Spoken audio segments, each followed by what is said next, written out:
A BIM paralela, ou a BIM de Bolsonaro. Nomes dados ao aparelhamento da Agência Brasileira de Informações, que, sob comando do ex-diretor-geral Alexandre Ramagem, coletou informações de forma ilegal para beneficiar os interesses do ex-presidente Bolsonaro e dos aliados dele. A principal função da estrutura de inteligência ilegal era espionar adversários do governo, como políticos, autoridades do judiciário e jornalistas. Para isso, foi adquirido o software israelense chamado First Mile, que é capaz de monitorar dispositivos por meio do GPS.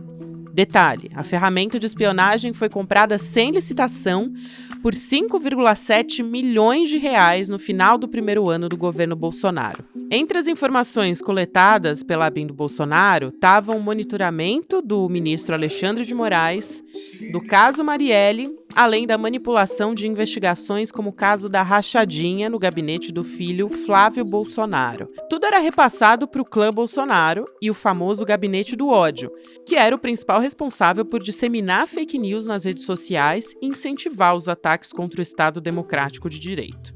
A investigação da PF chegou ao núcleo duro de Bolsonaro e dos ajudantes dele, que não pouparam esforço para usar a máquina do Estado. Tentaram manipular a opinião pública com informações falsas sobre as urnas eletrônicas, incentivaram ataques ao Supremo Tribunal Federal, ao próprio ministro Alexandre de Moraes e aos adversários do Bolsonaro na corrida eleitoral. A invasão à Praça dos Três Poderes, no dia 8 de janeiro de 2023, serve como prova. O golpe estava em andamento e bateu na trave. Segunda-feira, 15 de julho de 2024.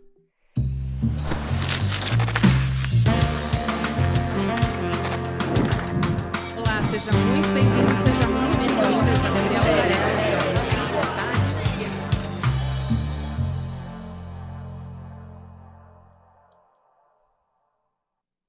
Oi, seja muito bem-vindo, seja muito bem-vinda. Eu sou a Gabriela Varela e esse é o videocast Em Detalhes. Aqui, sempre com um convidado, uma convidada, a gente analisa uma temática, uma notícia importante do momento. A gente não poderia começar essa semana sem falar sobre o caso da ABIN, que alguns chamam de ABIN paralela. A gente costuma chamar aqui no ICL de ABIN de Bolsonaro. A gente vai entender melhor esse caso, quais são os crimes que estão sendo imputados, o que está sob investigação e o tamanho, né, a gravidade desses crimes com o advogado sociólogo Pedro Saliba. Ele é pesquisador do Data Privacy Brasil, uma ONG, né, que atua em direitos fundamentais, proteção de dados pessoais e também novas tecnologias. Pedro, obrigada por aceitar nosso convite. Seja muito bem-vindo ao ICL ou Em Detalhes também. Muito obrigado, Gabriela. Muito bom estar aqui. Muito bom te receber também, Pedro. Para nosso início de conversa, eu acho que vale a pena trazer um pouco sobre um contexto. Porque uma série de regramentos talvez foram alterados aqui no Brasil e de 2015 até 2019, mais ou menos, e permitiram que o monitoramento legal a partir dos softwares como o First Mile, que é o principal desse caso que a gente está discutindo aqui, pudessem ser utilizados, né? Quem chamou atenção para isso foi o Paulo Motorim, que é um jornalista do Intercept Brasil e que colabora muito com a gente aqui no ICL também. E aí ele ressaltou alguns momentos específicos que eu gostaria de chamar a atenção. Então, em 2015, quando o Congresso fez uma alteração na lei de organizações criminosas, que permite, né, que facilita o equipamento de espionagem sem licitação. Depois também, no apagar das luzes do governo Temer, aconteceu a mesma coisa, né? Foi aprovada a Política Nacional de Segurança da Informação, que dá mais margem para essas compras no governo Bolsonaro em 2021, também nesse sentido, junto aí com Bolsonaro e Augusto Heleno, que estavam à frente do GSI e da própria presidência, né? Como é que o Brasil se tornou propício para espiões estrangeiros? Isso foi construído ao longo dos anos. Então, gostaria que você trouxesse aqui um pouco desse histórico para a gente compreender melhor. Essa é uma pergunta muito boa, porque ela lida não só com o desenvolvimento dessas tecnologias de vigilância, mas também com a própria formação do Estado brasileiro, especialmente desde a ditadura militar. O Sistema Brasileiro de Inteligência ele foi criado em 2002, já tiveram sucessivas alterações, né? Mas a ideia é que diversas instituições federais de áreas como segurança, forças armadas, até saúde, transporte, possam ter acesso a esse tipo de informação, esse sistema compartilhado de inteligência. E quando você fala de espiões estrangeiros, na verdade, são empresas normalmente estrangeiras, né, que vendem esses sistemas, muitas delas, inclusive, empresas de Israel, que explora muito esse mercado de vulnerabilidades. E essas aquisições, elas são feitas de empresas estrangeiras, mas são utilizadas por órgãos públicos brasileiros. Então, a gente tem, desde o Exército, a Marinha, enfim, diversas organizações, mas também até secretarias públicas estaduais, é, tendo acesso a essas ferramentas e utilizando elas é, dentro do próprio território brasileiro, né, com cidadãos e cidadãs brasileiras. Então, eu trago esse histórico que vem da ditadura militar exatamente porque a gente acaba tendo uma vigilância interna contra um inimigo interno, contra esse tipo de estratégia que é utilizada há muito tempo, e essas novas tecnologias de vigilância, elas vêm para facilitar ainda mais isso.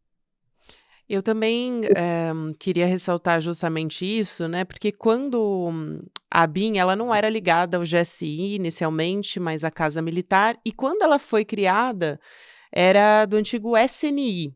Então, isso está na estrutura do Estado brasileiro, né, Pedro? Como é que a gente poderia mudar esse cenário? Porque no começo do governo Lula foi feita até uma pressão para que o Luiz Fernando Correia fosse demitido, né, o diretor-geral da BIM na época, porque ele manteve vários bolsonaristas em cargos importantes dentro da BIM. Mas no fim das contas, eu te pergunto se isso seria o suficiente, se teria como a gente pensar numa BIM desmilitarizada de fato, né? Como é que seria esse processo? Ou se ela já está tão militarizada que isso não é mais possível? Essa é uma pergunta muito difícil. Justamente, a ABIN hoje em dia ela é ligada à presidência da República, né? Então, ela tem como objetivo prestar assistência para a presidência da República, e na estratégia brasileira de inteligência, ela deve ser utilizada para casos como espionagem, sabotagem, ações contra a soberania nacional, ataques cibernéticos, terrorismo. Só que por conta dessa história brasileira, né, e por conta da facilidade, eu acho que principalmente essas ferramentas trouxeram,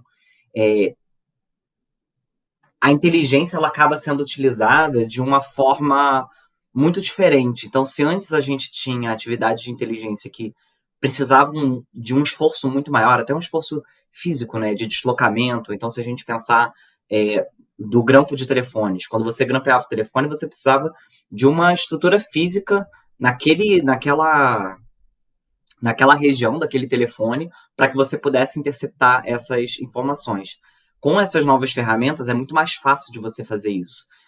Sobre a desmilitarização, eu acho que é um debate muito mais difícil, eu não consigo apontar algum caminho assim específico, mas é importante a gente dizer que isso é uma realidade e apontar justamente quais são as origens disso, né? Isso não veio de agora, isso não é... Claro que em alguns governos isso fica mais acentuado, mas isso faz parte da nossa história democrática e é justamente, eu acho que justamente esse debate das tecnologias de vigilância e desse desvirtuamento do que é inteligência para fins pessoais, para fins particulares, a gente começa a explorar muito mais essa questão da BIM, de como é que a gente consegue controlar, como é que a gente consegue fiscalizar esse tipo de atividade de inteligência.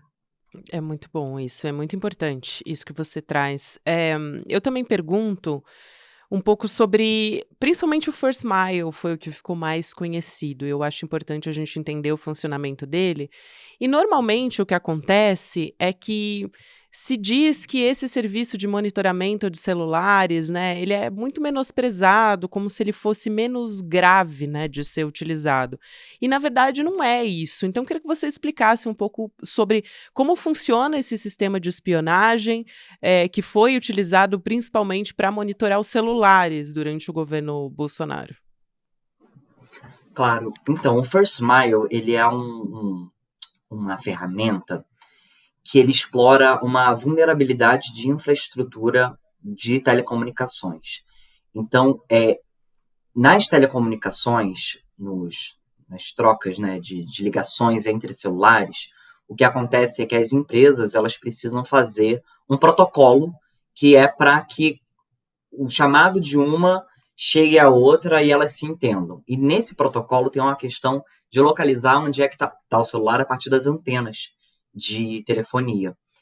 O First Mile, ele explora essa vulnerabilidade porque a troca dessa informação da localização ela é feita pelas empresas de telefonia para a finalidade exatamente de efetivar a comunicação, efetivar que um celular consiga se comunicar com o outro. Essa exploração, essa vulnerabilidade, ela é explorada para quê? Você envia esse protocolo para um celular específico e esse celular ele vai responder o protocolo como se ele estivesse recebendo uma ligação, como se ele estivesse entrando em contato com algum outro celular. E aí, sabendo de onde é a localização daquela pessoa, você consegue saber, não exatamente, mas você consegue saber de forma aproximada onde é que essa pessoa está. E quando minimizam o saber onde você está, é muito fácil, eu acho, das pessoas perceberem o quanto isso não é para ser minimizado, porque se você coloca um GPS em uma pessoa e você afunda, assim, uma pessoa interessada em saber da sua vida, consegue ver exatamente onde você está indo, quando você está indo, para onde, se você está indo para uma igreja, se você está indo para o trabalho, se você está indo para um sindicato, se você está indo para a casa de uma pessoa. E se você começa a juntar isso com outras pessoas, você consegue saber quem está se encontrando com quem, onde essas pessoas estão se encontrando, em qual horário elas estão se encontrando. Não é uma coisa que nós, pessoas de boa fé, a gente não vai se preocupar com isso de forma sistemática. A gente não vai passar uma tarde inteira verificando, monitorando, né, onde uma pessoa está indo ou deixando de ir. Mas quando a gente está falando de uma agência de inteligência, de que são pessoas, funcionários e funcionárias públicas, que são contratados e contratadas para ter essa função, para justamente monitorar esse tipo de coisa e criar inferências sobre por que essa pessoa está indo para esse lugar, a coisa muda de figura. Então, não é para a gente minimizar o rastreamento de GPS. Inclusive, existem empresas que usam a localização das pessoas, o padrão de deslocamento da pessoa, para fazer até uma identidade biométrica, ou seja, valeria tanto quanto uma digital, porque onde você anda, o seu deslocamento no território, ele é tão específico que dá para identificar uma pessoa só com isso. Então, eu acho que o First Mile, ele por ser uma ferramenta que pode monitorar 10 mil pessoas e sendo utilizada para esse fim que a gente está vendo, acende um alerta muito grande a respeito desse tipo do uso desse tipo de dado. E tiveram outros softwares de espionagem também, né? A gente fala aqui do First Mile porque ele foi utilizado e está nesse relatório que teve queda do sigilo, então a gente teve acesso e aos poucos diversos detalhes a respeito disso estão aparecendo. Mas o governo Bolsonaro comprou também secretamente, por exemplo, e depois a imprensa teve acesso a isso, uma outra ferramenta de espionagem, a Augure, né? A BIM que comprou essa ferramenta. Então, isso foi descoberto por meio de documentos internos da agência que foram confirmados pelo Intercept, que é uma agência de jornalismo investigativo. Tem também o TCU bloqueando, não liberou a compra do Pegasus, que é um outro software. Então, eu queria que você falasse um pouco sobre esses outros softwares que ficaram mais conhecidos e que vieram à tona, e qual é o perigo deles, né? Essa é uma ótima questão, Gabriela, e é muito bom te falar com a audiência de vocês sobre isso, porque parece um mundo muito improvável de que esse tipo de ferramenta poderia ser utilizada contra mim. Eu vi que ontem se chamaram o Pedro Amaral, né, que é do Hiperhack, e a gente utilizou um estudo deles, né, que se chama Mercadores da Insegurança, no qual eles mostram que esse tipo de ferramenta está muito difundida não só nas altas esferas do Poder Executivo Federal, mas até mesmo secretarias de segurança pública estaduais têm acesso a esse tipo de ferramenta. Com base no estudo deles, a gente fez uma categorização. Então, a gente criou tipologias para tentar entender quais são as capacidades dessas ferramentas e como elas se diferenciam. E a gente chegou a algumas categorias, né, como, por exemplo, extração de informações de dispositivo, derrubada de chave criptográfica, extração de dispositivos em nuvem. Então, cada uma dessas ferramentas ela vai se adequar a uma necessidade exatamente desse mercado. Se tem alguém querendo invadir um dispositivo informático sem que aquela pessoa saiba, muito provavelmente vai ter alguma empresa tentando criar uma tecnologia que explore essa vulnerabilidade para justamente aferir lucro a partir disso. Então, é importante falar desse mercado exatamente porque quanto mais o governo compra esse tipo de ferramenta, você estimula ainda mais esse mercado. Então, nessas categorias que a gente criou, a gente viu que, por exemplo, primeiro, nem todos os software têm uma só categoria. Então, as ferramentas elas têm mais de uma dessas categorias. E aí tem algumas que, por exemplo, é para extração de arquivos do dispositivo e quebra de chave criptográfica. Então, por exemplo, a polícia faz uma busca e apreensão, pega um celular, pega um computador, pega essa ferramenta e extrai os dispositivos, extrai as informações ali para, enfim, para fazer algum tipo de investigação. Mas a gente também tem casos no qual, por exemplo, o Pegasus, né, que você mencionou, que não chegou, que foi barrado pelo TCU, mas a questão do Pegasus é que ele invade o dispositivo e você consegue ter acesso a muitas informações dentro daquele dispositivo. Você consegue saber muitas coisas. Eu destaco também uma outra que se chama GI2, que é da Cognite, e ela consegue, por exemplo, fazer a localização do dispositivo com precisão, ela consegue ativar remotamente o microfone de um aparelho celular. Então, assim, claro, não é como se todas as pessoas fossem ser vigiadas, mas digamos que alguma pessoa ela sofre algum tipo de investigação e façam a busca e apreensão daquele dispositivo, e aí peguem todos os arquivos que tem no celular de uma pessoa. O risco de violação da privacidade da vida das pessoas é muito grande, porque no celular a gente não tem só, enfim, informação de trabalho. Muita gente tem um celular só e aí usa isso para trabalho, para vida privada, tem informações bancárias, tem informações da sua família. Então, não é um mundo distante que essa ideia de espionagem faz parecer muito que é um filme, né? Uma coisa meio de 007. A gente não está falando disso. A gente está falando do poder público pagando para que empresas tenham lucro, explorando vulnerabilidades dos celulares que a gente usa, dos computadores que a gente usa. Então, uma das pautas que a gente tem hoje é justamente a integridade dos dispositivos. Então, eu preciso que o Estado garanta a integridade do celular que eu estou usando. Eu preciso que o Estado se comprometa a não tentar invadir o meu dispositivo de forma ilícita. Eu acho importante a gente trazer aqui agora um pouco sobre essa operação que trouxe todos esses detalhes sobre essa chamada ABIN paralela, né? É uma fase da Operação Última Milha, a quarta fase, para ser bem específica aqui, que está investigando essa espionagem legal na ABIN.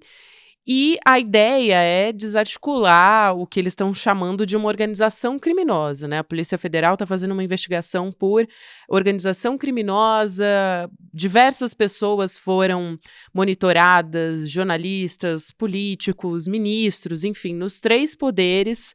Então, eu queria te perguntar o seguinte: ontem a gente teve 5 pessoas, até o momento, né? A gente está gravando na sexta-feira, dia 12. Então, a gente teve até o momento 5 pessoas presas, mandados de busca e apreensão, né? Prisão por conta disso. Um empresário, um ex-assessor da Secretaria de Comunicação Social do governo Bolsonaro, e além de agentes da PF e militar do Exército. Eu acho importante a gente perguntar, com todos esses esse conjunto de provas, né? Não vou nem dizer evidências aqui, vou dizer conjunto de provas. A gente sabe do envolvimento do ex-presidente Bolsonaro nesse caso, e mais ainda, a gente está falando da ABIN dentro do guarda-chuva do general Augusto Heleno, que era ministro do Bolsonaro. A gente pode esperar que eles sejam, em outras fases, atingidos também por essa operação da Polícia Federal, ou até, eventualmente, o indiciamento, porque a gente está falando aqui de um caso utilizando um aparato de espionagem ou de arapongagem que atinge diretamente o Estado brasileiro, né, contra as instituições, de fato, além das pessoas que eu citei aqui. Primeiro é importante destacar que a possibilidade desse tipo de coisa acontecer com o ex-presidente da República é pelo fato de que a ABIN ela é ligada à presidência da República. Mas a ABIN ela não é ligada à presidência da República na figura do presidente ou da presidenta. A gente está falando da presidência de uma instituição de Estado. Então, a ABIN ela não tem como objetivo investigar o que aquela pessoa que está ocupando o cargo no momento ela acha que deve ser investigada. A ABIN ela está ali para a preservação da soberania nacional, para a defesa do Estado Democrático de Direito e para a dignidade da pessoa humana. Por isso que, inclusive, na estratégia brasileira nacional de inteligência, destacam questões como sabotagem, terrorismo, arma de destruição em massa, criminalidade organizada. Pelo nome das pessoas e das instituições que estavam sendo vigiadas, né, que estão aparecendo nesse inquérito e na imprensa, eu não consigo imaginar como, sei lá, um parlamentar como o Kim Guattahiri, né, e a Joyce, parece que estavam sendo espionados. Eu não consigo imaginar como uma dessas pessoas, por exemplo, possa estar envolvida com questões de arma de destruição em massa ou terrorismo. Eu não consigo imaginar como jornalistas, como organizações da sociedade civil, como o Instituto Sou da Paz, ter algum tipo de ação contrária à soberania nacional. Então, parece muito evidente, pelo que está aparecendo, justamente um desvio da finalidade, que era, novamente, da presidência da República, da instituição nacional, com interesses ligados ao Estado brasileiro. Parece um desvio dessa finalidade para uma finalidade mais pessoalizada, de desavenças, de questões que estavam acontecendo, de críticas à atuação de um governo específico. Então, realmente, a gente tem que ver o andar da carruagem, né, como é que como é que essa investigação ela vai se desdobrar, inclusive judicialmente, mas existem fortes indícios de que tem essa ligação entre o desvio da finalidade e esse tipo de uso dessas ferramentas de vigilância para espionagem ao governo que estava ligado à presidência da República à época. Para trazer um dos exemplos, a Polícia Federal encontrou, por exemplo, um áudio de uma reunião em que o Bolsonaro, o Augusto Heleno, que era o chefe do Gabinete de Segurança Institucional, e a ABIN está dentro desse guarda-chuva, né? E o ex-chefe da ABIN, o Alexandre Ramagem, que foi alvo dessa fase da operação, eles estavam discutindo um plano para anular um inquérito que atingia diretamente o Flávio Bolsonaro no caso das rachadinhas, que é um crime de peculato. Hoje o senador Flávio Bolsonaro, né? Então, também tem um outro caso envolvendo o Carlos Bolsonaro, a estrutura também protegendo ou atacando opositores do Carlos Bolsonaro.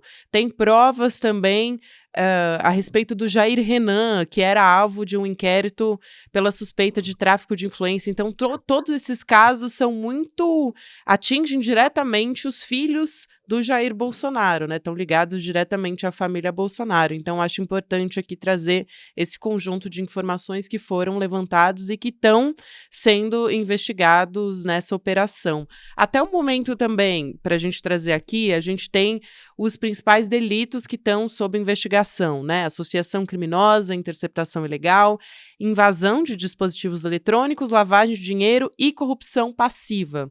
todos eles têm penalidades específicas, características distintas também. Mas eu te pergunto se a gente pode esperar, no momento do indiciamento, de fato, quando essa investigação for concluída, que seja algo mais robusto e que leve em consideração o quanto isso atacou diretamente as instituições, né, o Estado brasileiro também. Eu acho que, comprovando-se isso tudo e no decorrer do processo, é possível sim que questões mais sérias sejam envolvidas.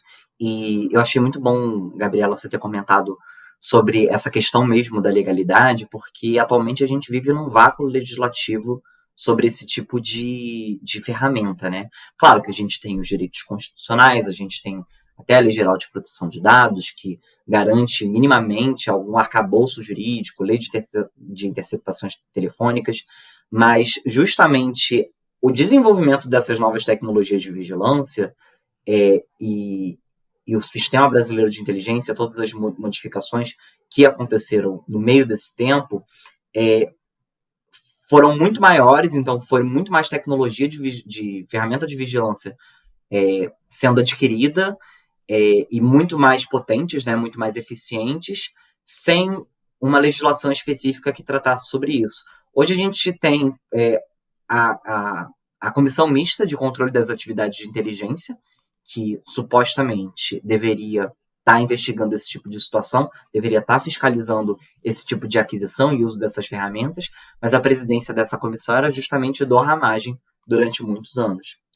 E ela pouco se encontrou, poucas foram os debates efetivos a respeito de como controlar o Estado, de quais os limites, de quais as salvaguardas que a gente precisa para isso. Então, esse caso ele está escancarando tudo isso e principalmente mostrando como esse tipo de ferramenta de vigilância ela pode minar a democracia por dentro. Se você tem a presidência da República, no governo do ex-presidente Bolsonaro, trazendo essas informações, colhendo essas informações e tratando esses dados de opositores e opositoras políticas para benefício próprio, sem estar dentro daquele escopo do que seria de fato a atividade da inteligência, da Estratégia Nacional de Inteligência do Brasil, a gente tem um caso muito evidente sobre como o desenvolvimento dessas tecnologias, na verdade, pode ruir a democracia a partir dos seus próprios pilares. Importantíssima essa sua fala. Quero te agradecer muito, Pedro. Foi um prazer te conhecer. O Pedro Saliba é advogado, sociólogo, pesquisador do Data Privacy Brasil, que é uma ONG que atua principalmente na proteção de dados individuais, então pessoais, né? Eu quero agradecer pelo seu trabalho também, importantíssimo para a gente aqui. Um abraço e até uma próxima. Muito obrigado. Tchau. Até mais. Gente, antes de encerrar aqui, a gente começa essa semana trazendo uma ótima notícia para você a respeito do empreendedor mestre. Você que foi no Despertar Empreendedor, ou que não foi também, mas você sabe como é que foi esse nosso evento. Muita gente conversou com a gente pedindo para a gente abrir uma nova turma, né? O pessoal da nossa comunidade, para a gente ter uma formação empreendedora disruptiva. Então, esse é um curso inédito no Brasil, porque é uma turma nova. A gente vai ter aulas de ciência, métodos comprovados, especialistas também para falar sobre marketing, finanças, competências para alavancar o seu negócio. Então, essa é a segunda turma, essa nova fase do Empreendedor Mestre que vem aí. A gente quer convidar você que está me assistindo agora para assistir essa aula inaugural. Então, essa primeira aula é gratuita, você pode acessar em indetalhesicl.com.br para fazer essa primeira aula, que vai ser online também, no dia 28 de julho, às 8 horas da noite, vai ser um domingo, mas para você poder acompanhar essa aula, você precisa fazer a sua inscrição. Então, se você também gosta do nosso programa, se você assiste o Em Detalhes, dá uma fortalecida e se inscreve para fazer a aula por meio do nosso link que está aqui na descrição, em detalhesicl.com.br. Fica o convite aí para você e não perde essa oportunidade, porque a gente está abrindo essa turma nova agora e o curso promete, tá? Vocês sabem, né, que o Eduardo Morena não brinca em serviço quando ele traz novidades no curso, então fica a dica para você. Lembrando, nessa semana que está começando, a gente tem Em Detalhes às 10h30 da manhã, depois tem Mercado Investimentos, Rolê ICL e aí 6 horas da noite tem ICL Notícias, segunda edição. Então, para você que não conseguiu acompanhar também aqui ao vivo no YouTube, você pode nos acompanhar em qualquer momento do seu dia nas plataformas de áudio. Obrigada e até amanhã. Se você se interessa pelo tema empreendedorismo, mas está assustado com esse monte de guru de internet que diz que você vai ficar rico da noite para o dia com um monte de fórmula mágica, você está certo de estar desconfiado. Empreendedorismo se aprende com ciência, método e com professores que são conceituados, que sabem do que estão falando. Professores das universidades, professores das faculdades, conceituadas. E foi isso que a gente fez em fevereiro, lançando o nosso programa Empreendedor Mestre, um programa de formação em empreendedorismo e negócios. Milhares de pessoas entraram na primeira turma e não só aprenderam com todos esses professores e professoras, mas hoje fazem parte de uma comunidade de negócios que fazem negócios entre si e aprendem junto sobre esse tema tão interessante. A gente vai lançar agora a segunda turma desse programa de formação em empreendedorismo. E a aula inaugural vai ser dia 28 de julho, um domingo às 8 horas da noite. Se inscreve, não perde essa aula não, que você vai ficar encantado como ficaram os milhares de alunos e alunas que se inscreveram na primeira turma. Um abraço e até lá!